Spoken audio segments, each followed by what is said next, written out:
Page 799. David Foster Wallace, Infinite Jest. I really like this part of the book. I'm going to read it. But the meeting is underway, apparently. It isn't near big enough to create a mood of anonymity or casual expectation. 9 or 10 middle-aged classed males are in the warm room on orange plastic chairs with legs of molded steel tubing. Every one of the men has a beard, and each wears chinos and a sweater, and they all sit the same way, that Indian cross-legged style, with their hands on their knees and their feet under their knees. And they all wear socks with no footwear or winter jackets anywhere in sight. Hal eases the door shut and sort of slinks along the wall to an empty chair, all the time conspicuously brandishing the meeting booklet. The chairs are placed in no discernible order, and their orange clashes nastily with the room's own colors, walls and ceiling the color of Thousand Island dressing, a color scheme with unplaceable but uneasy associations for Hal, and more of the lion skin dacrylonyl carpet.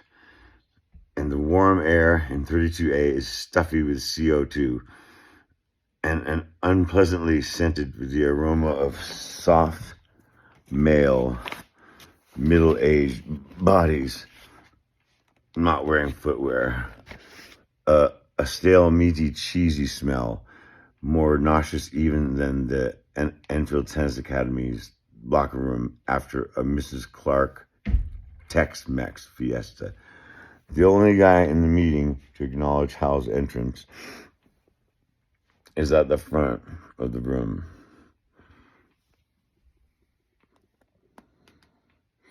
A man Hal would have to call almost morbidly round, his body nearly leaf-sized and globularly round, and the smaller but still large globe of a head atop it. His socks plaid, his legs not all the way crossable, so it looks like he might pitch disastrously backward in his chair any minute. Smiling warmly at Hal's winter coat and NASA glass, as Hal slinks and slumps down low, the round man's chair is positioned under a small white magic marker blackboard, and all the other chairs approximately face it. The man holds a magic marker in one hand and holds what looks quite a bit like a teddy bear to his chest with the other, and wears chinos and a cable knit Norwegian sweater, the color of toast. His hair is that waxy sort of blonde.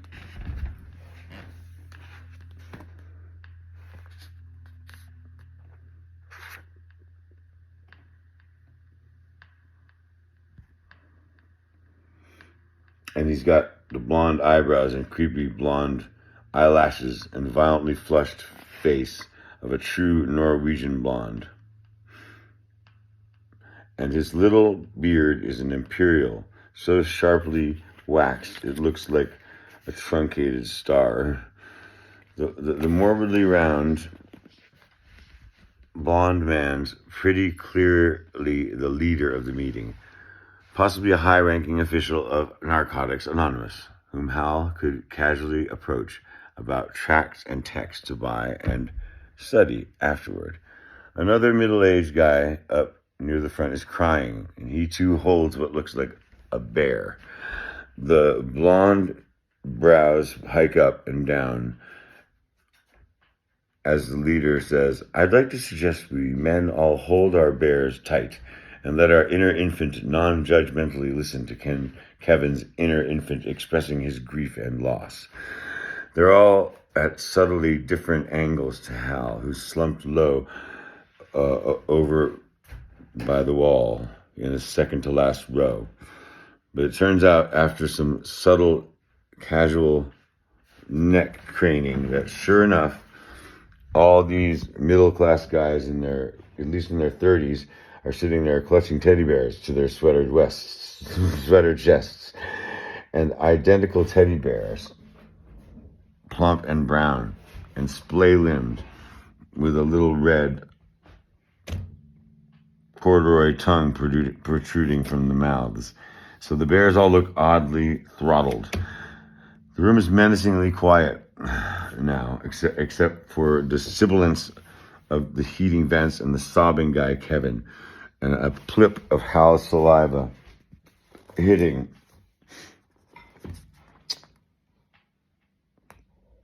the bottom of the empty glass, rather more loudly than he might have wished. The back of the crying guy's neck is turning redder and redder as he clutches his bear and rocks on his hams. Hal sits with his leg crossed, good angle on knee, and joggles his white high top. He looks at the calloused thumb and listens to the Kevin guy sob and snuffle. The guy wipes his nose with the heel of his hand, just like the littler buddies at Enfield. Hal figures the tears and bears have something to do with giving up drugs, and that the meeting is probably on the verge of coming around to talking explicitly about drugs and how to give up drugs for a certain period without feeling indescribably wretched and bereft, or maybe at least some data on how long one might expect the wretchedness of giving up drugs to continue before the old nervous system and salivary glands return to normal. Even though inner infant sounds uncomfortably close to Dr. Dolores Rusk's dreaded inner child, Hal be willing to bet that here it's some sort of shorthand Narcotics Anonymous sobriquet for like limbic component of the CNS, or the part of our cortex that's not utterly wretched and bereft without the drugs that up to now have been pulling us through the day secretly, or some affirming, encouraging thing like that. Hal wills himself to stay objective and not form any judgments before he has serious data, hoping desperately for some sort of hopeful feeling to emerge. The diglobular leader has made a cage of his hands and rests his hands on his teddy bear's head and is breathing heavily and slowly and evenly. He's breathing slowly and evenly. Watching Kevin kindly from under the blonde eyebrows, looking more than anything like some sort of Buddha as California surfer dude. The leader inhales gently and says, "The energies I'm feeling in the group are energies of unconditional love and acceptance for Kevin's inner infant." No one else says anything. And the leader doesn't seem to need anybody to say anything. He looks down at his cage his hands have made on the bear and keeps subtly changing the shape of the cage. This guy, Kevin, whose neck is now not only beet red, but shiny with embarrassed sweat between his shirt collar and hair's hem, sobs even harder at the affirmation of love and support. The round leader's high hoarse voice had the same blandly kind didactic quality as Rusk's, as if always speaking to a not too bright child. After some more cage play and deep breathing, the leader looks up around and nods at nothing and says, "Maybe we could all name our feelings right now for Kevin and share how much we're caring for him and his inner infant right now in his pain." Various bearded, cross-legged guys speak up.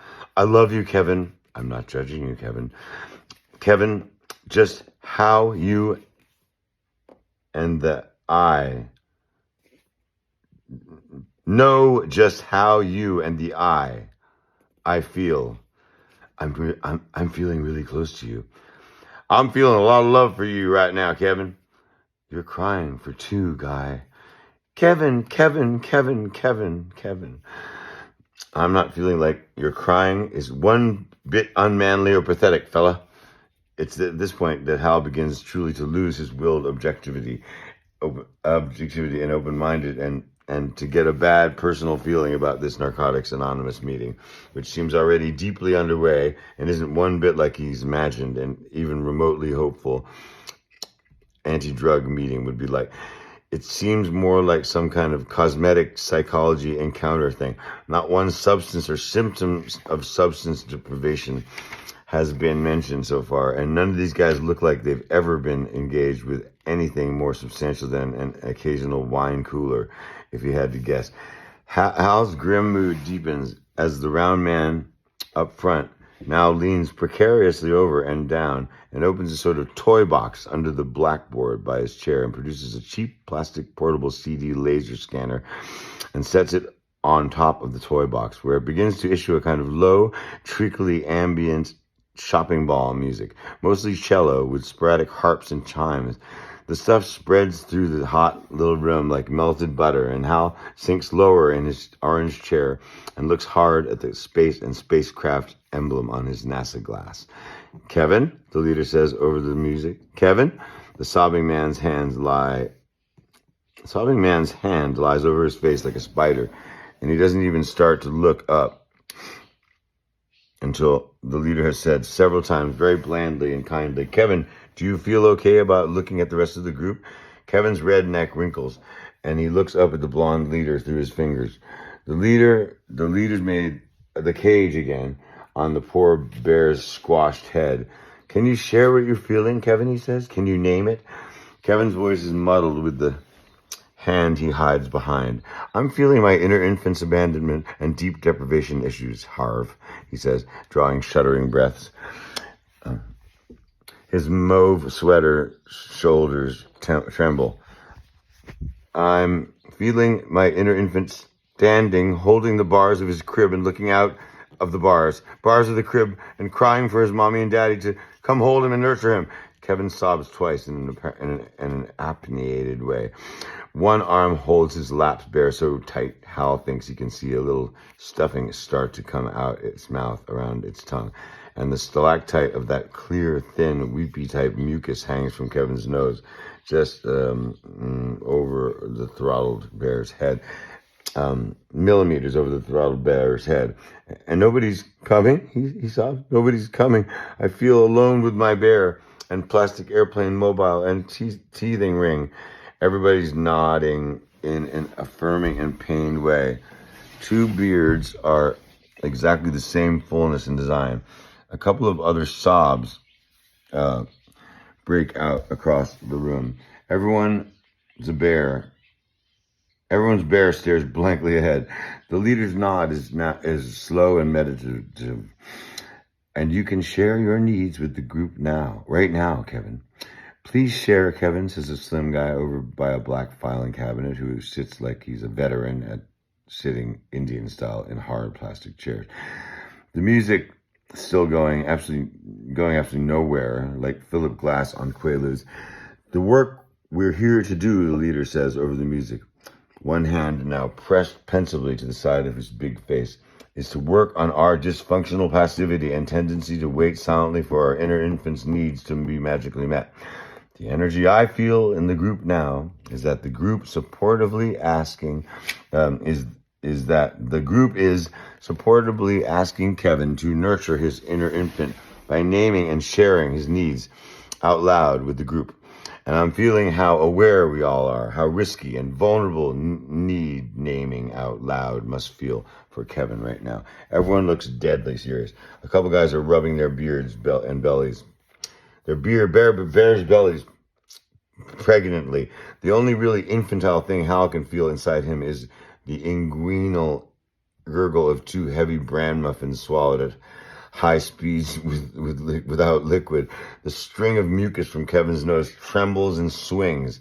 The slender guy who'd asked Kevin please to share is now waggling the arms of his teddy bear in an infantile way.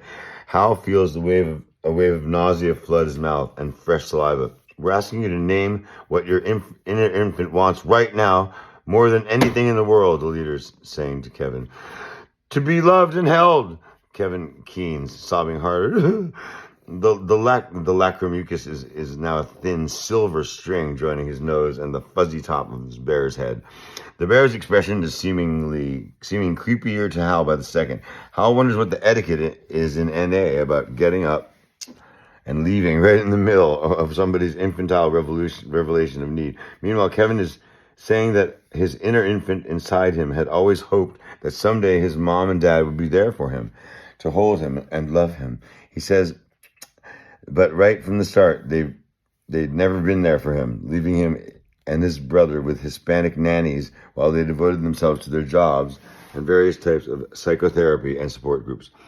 And this takes a while to say, given all the snuffles and racked spasms. Then Kevin says, but then Kevin says, but then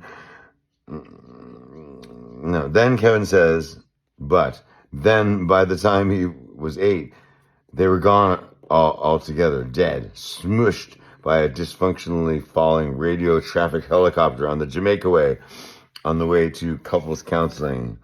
At this, Hal's slumped hand jerks up, his mouth oval with a horror. He's all of a sudden realized that this guy who's seated at such an angle that Hal's been able to see only the obliquest portion of his profile, and is in fact Kevin Bain, his brother Oren's old ETA, Enfield Tennis Academy doubles and chemical mischief partner, Marlon Bain's older brother Kevin Bain of Dedham, Massachusetts, who the last Hal had heard had gotten his MBA at Wharton and cleaned up with a string of simulated reality arcades all up and down the South Shore back during the pre-subsidized time simulated reality craze, before interlace viewers and digital cartridges let you do your own customized simulating right at home, and the novelty wore off. Kevin Bain, whose childhood hobby was memorizing IRS capital depreciation schedules, and whose adult idea of a wild time had been putting extra marshmallows in his nightly cocoa, and who wouldn't have known a recreational drug if it walked up and poked him in the eye. Hal begins to scan for possible exits. The only door was the one he'd come in, which is in full view of most of the room. There are no windows at all. Hal's chilled by multiple realizations. This is no NA or anti-substance meeting. This is one of those men's issues, men's movement type meetings KD Coyle's stepdad went to, and Coyle liked to mimic and parody during drills, making his sticks group poke out between his legs, saying, "Nurture this, honor getting in touch with this." Kevin Bain is wiping his nose with his poor teddy bear's head, saying it didn't look like his inner infant would ever get its wish. The gooey music's cello sounds like some sort of cow mooing in distress. Maybe at what it's in the middle of. Maybe at what it's in the middle of.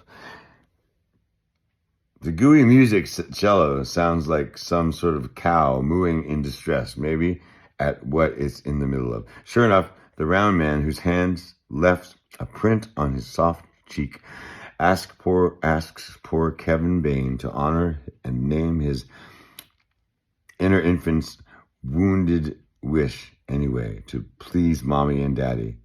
Come and love and hold me, out loud, several times, which Kevin Bain goes ahead and does, rocking a little in his chair, his voice now with an edge of good old adult mortified embarrassment, along with the racking sobs. A couple of the other men in the room are wiping at their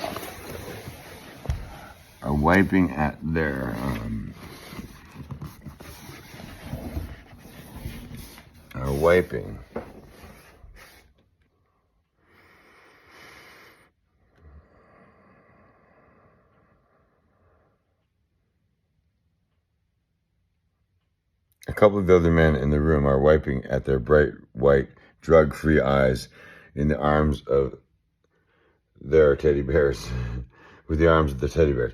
Hal is painfully reminded of the rare Ziplocs of Humboldt County hydroponic marijuana that Pemulus occasionally scored via FedEx from his mercantile counterpart at the Rolling Hills Academy. The curved, tawny buds, so big and plump with high Delta 9 resin, the Ziplocs had looked like bags of little teddy bear arms. The moist sounds right behind him turn out to be mild-faced older men eating yogurt out of a plastic cup. Hal keeps rechecking the meeting data in the little MBRO booklet the girl had given him. The notes that the booklet has brought the notes that the booklet has broad chocolate thumbprints on several of the pages, and 2 pages are stuck firmly together, which Hal fears is an ancient dried booger. And now the booklet's cover is dated January in the year of dairy products from the American heartland. It's nearly 2 years past, and that it's not impossible that the blandly hostile toothless girl at the Ennet facility had kertwanged him by giving him a dated and useless MBRO guide. Kevin Bain keeps repeating, "Please, Mommy and Daddy, come love me and hold me," in a kind of monotone of pathos. "Please, Mommy and Daddy, come love me and hold me." The gradual intensifying lisp in "please" is apparently a performative invocation of the old inner infant. Tears and other fluids flow and roll. The warm, round leader, Harv's own eyes are moist, glassy blue. The CD scanner's cello is now into some sort of semi-jazzy pizzicato stuff that seems oxymoronic against the room's mood. Hal keeps catching whiffs of a hot, sick, sweet chivity smell that signifies somebody nearby has some athlete's foot issues to confront. Under his socks. Plus, it's mystifying that 32A has no windows, given all the smoky brown fenestration Hal's seen from outside the QRS cube. The man eating yogurt's beard is one of those small rectangular ones that's easy to keep clear of the cup's rim. The back and side of Kevin Bain's hair has separated into spiky, sweat-soaked strands from the room's heat and the infant's emotion. All through his own infancy and toddlerhood, Hal had continually been held and dandled and told at high volume that he was loved, and he feels like he could have told Kay Bain's inner infant that getting held and told you were loved didn't automatically seem like it rendered you emotionally whole or substance-free. Hal finds he rather envies a man who feels he has something to explain his being fucked up parents to blame it on. Not even Pemulus blamed his late father, Mr. Pemulus, who hadn't exactly sounded like the Fred McMurray of the U.S. fathers. But then Pemulus didn't consider himself fucked up or unfree while taking WRT or unfree WRT substances.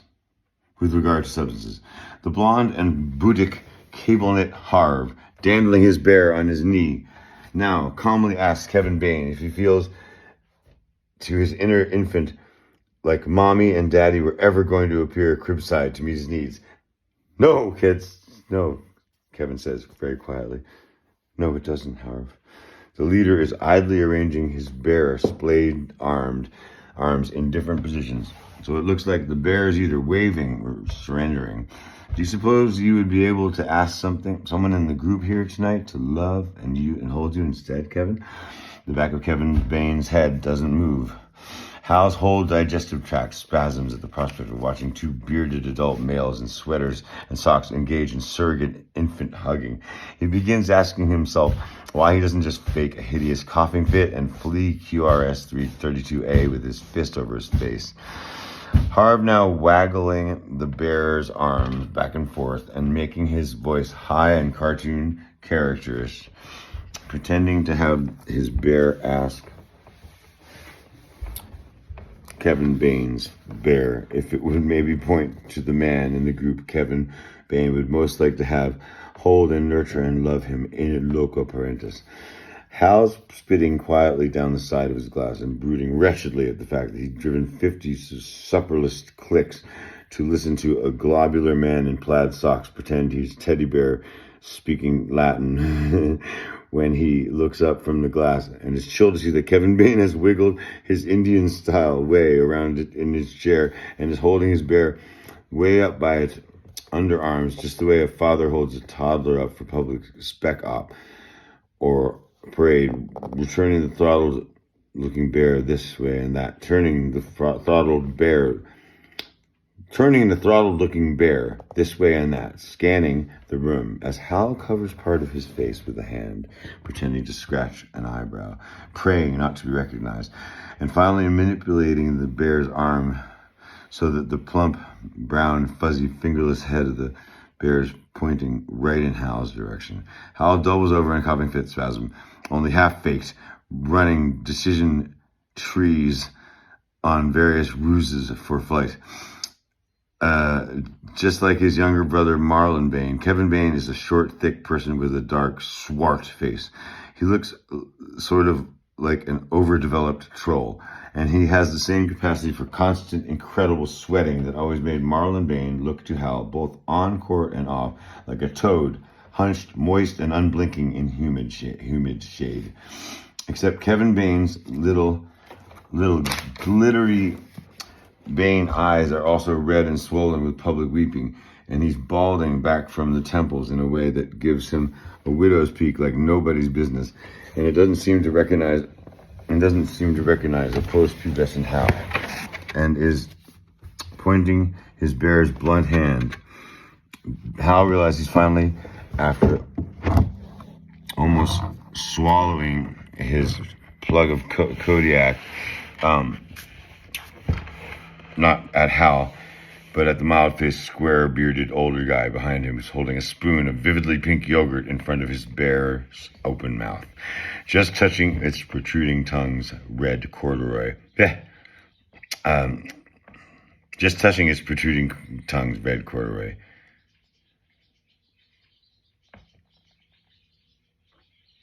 Pretending to be feeding the bear. Hal very casually puts the NASA glass between his legs, gets both hands under his chair seat, and hops the chair bit by bit over out of the lines of sight and transit between Kevin Bain and the yogurt man. Harv up front is making a complex hand signal to the yogurt man not to speak or move from his back row orange chair, no matter what. And then as Kevin Bain wriggles cross-legged back around to face front again, Harv smoothly turns the hand signal into a motion like he's smoothing his hair. The motion then becomes sincere and ruminative as the leader breathes deeply a couple times. The music settled back into its original nodding narcosis. Kevin, Harv says, since this is a group exercise in passivity and inner infant's needs, and since you've selected Jim as the member of the group you need something from, we need you to ask Jim out loud to meet your needs. Ask him to come up and hold you and love you, since your parents aren't ever coming. Not ever, Kevin. Kevin Bain acquiesces and begins very softly and hesitantly asking the mild-faced Jim, who'd put aside his yogurt but not the bear, to please come up and love him and hold him.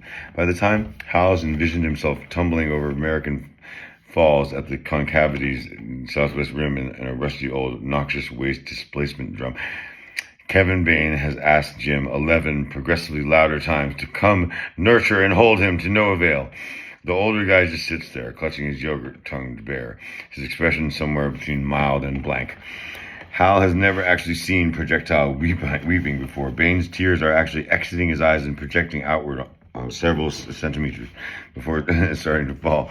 His facial expression is the scrunch spread one of a small child's total woe, his neck cords standing out and face darkening so that it looks like some sort of huge catcher's mitt.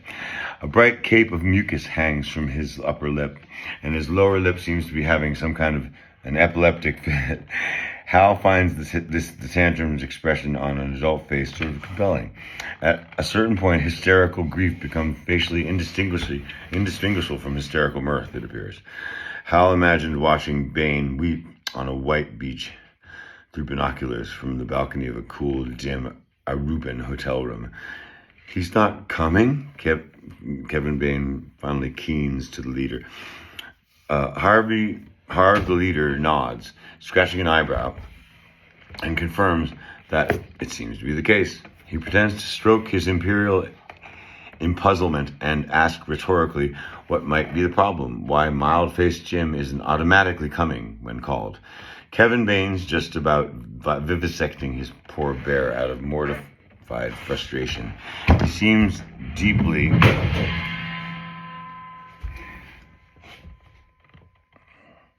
into his infant persona now, and Hal rather hopes these guys have procedures for getting Bane at least back to 16 before he has to try to drive home. At some point, a timpani has gotten involved in the CD's music, and a rather saucy cornet. And the music's finally started moving a little towards what's either a climax or the end of the disc. By now, various men in the group have started crying out to Kevin Bane that his inner infant wasn't getting its needs met, that sitting there passively asking for nurture to get up and come to him wasn't getting the needs met, that Kevin owed it to his inner infant to come up with some sort of active way to meet the infant's needs. Someone shouted out, "Honor that infant!" Someone else called, "Meet those needs!" Hal is mentally strolling down the Appian Way in bright Euro sunlight, eating his cannoli, twirling his Dunlop rackets by the throats like six-shooters, enjoying the sunshine and cranial silence and a normal salivary flow. Pretty soon, the men's supportive exhortations have distilled into everybody in the room except Harv, Jim, and Hal, chanting, "Meet those needs! Meet those needs!" in the same male crowd exhortative meter as, "Hold that line! Block that kick!" Kevin Bane wipes his nose on his sleeve and asks humongous Harv, the leader, what he's supposed to do to get his infant's needs met if the person he's chosen to meet those needs won't come. The leader has folded his hands over his belly and sat back, by this time smiling cross-legged, holding his tongue. His bear sits atop the protrusion of belly with its little blunt legs straight out, the way you'll see a bear sitting on a shelf. It seems to Hal that the oxygen in 32A is now getting used up at a ferocious clip, not at all like the cool, sheep-scented breezes of Ascension Island in the South Atlantic. The men in the room are still chanting, "Meet those needs!" What you're saying is, I need to actively go over to Jim myself and ask him to hold me, Kevin Bane says, grinding at his eyes with his knuckles. The leader smiles blandly. Instead of you saying passively, trying to get Jim to come to me, says Kevin Bane, whose tears have largely stopped, whose sweat has taken on the clammy shine of true fierce sweat. Harv emerges as one of those people who can heft one eyebrow and not the other. It would take real courage and love and commitment to your inner infant to take the risk and go actively over to somebody that might give you what your infant needs, he says quietly. The CD player has, at some point, shifted into an all-cello instrumental of I Don't Know How to Love Him from an old opera. Lyle sometimes borrowed people's players and listened to at night in the weight room. Lyle and Marlon Bane had been particularly tight, Hal recalls. The trimeter of the men's chant has reduced to a 1 foot low volume needs, as Kevin Bane slowly and hesitantly uncrosses his legs and rises from his orange chair, turning to face Hal and the motionless guy behind him. That's just Jim. Bane begins to move slowly toward them with the tortured steps of a miming, walking against a tornadic gale. Hal's picturing himself doing a lazy backstroke in the Azores, spouting glassy water up out of his mouth in a cytological plume. He's leaning almost out of his chair as far as possible out of Kevin Bane's line of transit, studying this brown suspension in the bottom of his glass. His prayer not to be recognized by the regressive Kevin Bane is the first really desperate and sincere prayer Hal can remember offering since he'd stopped wearing pajamas with feet in them. "Kevin," Harv calls softly from the front of the room, "it is you moving actively towards Jim. Is it you moving actively towards Jim, or should it be the infant inside you, the one with the needs? Needs, needs, needs, needs. The bearded men are chanting, some rhythmically raising their manicured fists in the air. Baines looking back and forth between Harv and Jim, chewing his finger indecisively. Is this how an infant moves towards its needs, Kevin, Harv says. Go for it, Kevin, a full bearded man calls out. Let the infant out. Let your infant do the walking, Kev. So Hal's most vivid, full-color memory of a non-anti-substance meeting he drove 50 over-salivated clicks to by mistake will become that of his older brother's double partner's older brother down on all fours on a diagonal rug, crawling, hampered because the one arm was holding his bear to his chest. He sort of dipped and rose as he crawled on three limbs toward Hal and the needs meter behind him. Baines' knees leaving twin pale tracks in the carpet, and his head up on a wobbly neck, and looking up past Hal, and his face unspeakable.